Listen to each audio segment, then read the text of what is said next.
Good morning. আজকে আবার একটা দিন পর আমরা এলাম তো ব্লগ নিয়ে। তো একটা জিনিস সবাইকে বলতে চাই, থ্যাংক ইউ। 6-7টা সাবস্ক্রাইবার্স বেড়েছে, তো থ্যাংক ইউ সবাইকে ফলো করার জন্য, সাবস্ক্রাইব করার জন্য। একটু ছোট ছোট করে একটু সাপোর্ট করছে। হ্যাঁ, তো তাদেরকে ধন্যবাদ জানিয়ে দাও। ধন্যবাদ তাদেরকে, আমার সবাইকে, ছোটদের বড়দের সবাইকে আমার ধন্যবাদ। তোমরা সবাই এরকম করে সাপোর্ট করতে থেকো, পাশে থেকো, সাবস্ক্রাইব করতে থেকো, এবং সবাইকে বলো যেন তারাও সাবস্ক্রাইব করে যদি তোমাদের ভালো লেগে থাকে।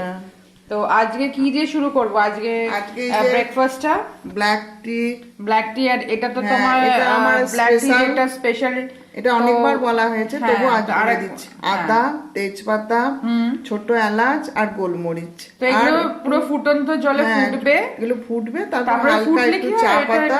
টেস্ট আরো বেশি হয় যতক্ষণ এটা ফুটবে, টেস্ট একটু বেশি হয়। আমরা চিনি ছাড়াই চা খাই, আর চিনি ছাড়া এটা ভালো লাগে। যে চিনি দিয়ে খাবে সে চিনি দেবে। হ্যাঁ, আর এটা বাড়িতে কাটা ছানা, তাই তো? এদিকে আমি দেখতে পাচ্ছি তোমার উপকরণটা ছিল, আর মেনটা এই যে লেবু কেটে, লেবুটা দিয়ে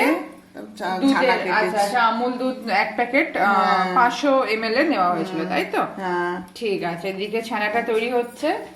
তো এদিকে ছিল আমুল দুধের 500 ml এর প্যাকেট, আমুল তাজা ছিল, এবং এটা খুব টেস্টিও হয়। এটা ভালো। এটা তোমরা তো সবাই দুধ যখন আমরা পনির পাই না, তখন বাড়িতে এরকম করে ছানাটা কেটে তারপরে ওটা কাপড়ের মধ্যে মুড়িয়ে, ওটা বলে না হাঙ্কার, যেটা বলে জলটাকে ছড়িয়ে যেমন তোমার ইচ্ছা ছানার তরকারি, গরম মশলা, বড়া করতে পারা যায়, যে যেরকম ভাবে করে।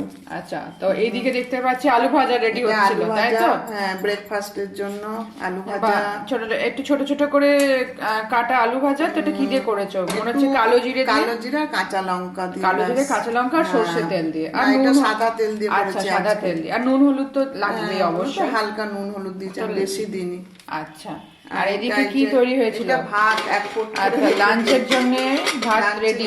একটা ভাত রেডি না, ভাতটা অলমোস্ট রেডি হয়ে আছে। আর তো এই ছোট হাঁড়িটার ব্যাপারে তুমি বলেছো সবাইকে যে তুমি ছোট্ট নতুন হাঁড়িটা কিনে নিয়ে এসছো? না, বলা হয়নি। হ্যাঁ, তো এটা একটা অ্যালুমিনিয়ামের ছোট্ট, তাই তো? হ্যাঁ, ছোট্ট হাঁড়ি।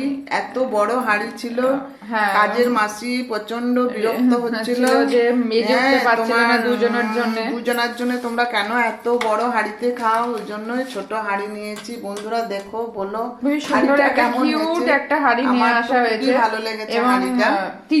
দুজন কেন, 3 জনকার জন্য খাবার হয়ে যায় হবে, কিন্তু আমরা তো দুজন থাকি, সেই জন্য বলা হচ্ছে। তো এদিকে দেখতে পাচ্ছি এদিকে আরেকটা কিছু রেডি হয়ে আছে, তাই তো? কি রেডি হয়ে আছে? পরোটা আলু ভাজা দিয়ে। আচ্ছা, খাওয়ার জন্য আলু ভাজা। আর আমরা তো খুব ভালোবাসি, মানে আমরা বলতে আমি খুব ভালোবাসি আলু ভাজা সঙ্গে চা, আর একটু আলু ভাজা, পরোটা বা লুচি, যাই যেকোনো একটা, রুটি। আজ রোজ তো খাওয়া ভালো নয় এই তেলে ভাজা জিনিস, কিন্তু মাঝে মাঝেই।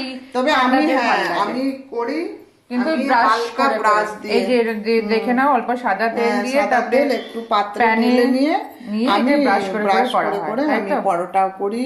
হ্যাঁ, বা রুটি, হালকা রুটিতেও বুলিয়ে দিই, যদি যেমন তাহলে তেলটা বেশি কনজাম্পশন হয় না, এবং খেয়ে তোমাদের শরীরটাও সুস্থ থাকবে। তো আমাদের অনেক কিছু ভাবতে হয়। তো চলো, এরপরে যদি আমরা পারি, সময় পাই, তো লাঞ্চের ভিডিওটা নিয়ে আসবো। লাঞ্চের জন্য অলমোস্ট রেডি হয়ে গেছে, মনে হচ্ছে একটা জিনিস রেডি হয়ে গেছে, বাড়িতে পাতা ছানা। আর এদিকে অলমোস্ট হাফ রেডি হয়ে আছে তোমার রাইসটা। তো এরপরে তুমি যা রেসিপি বানাবে তাতে আবার শেয়ার করে দেবে, ঠিক আছে? হ্যাঁ, ঠিক আছে। টাটা, তোমরা সব ব্রেকফাস্ট খেয়ে নাও, আমরাও খেয়ে নিই, কেমন? তারপর আমার অনেক বাড়িতে কাজ আছে। ঠিক আছে, চলো, টাটা। ঠিক আছে।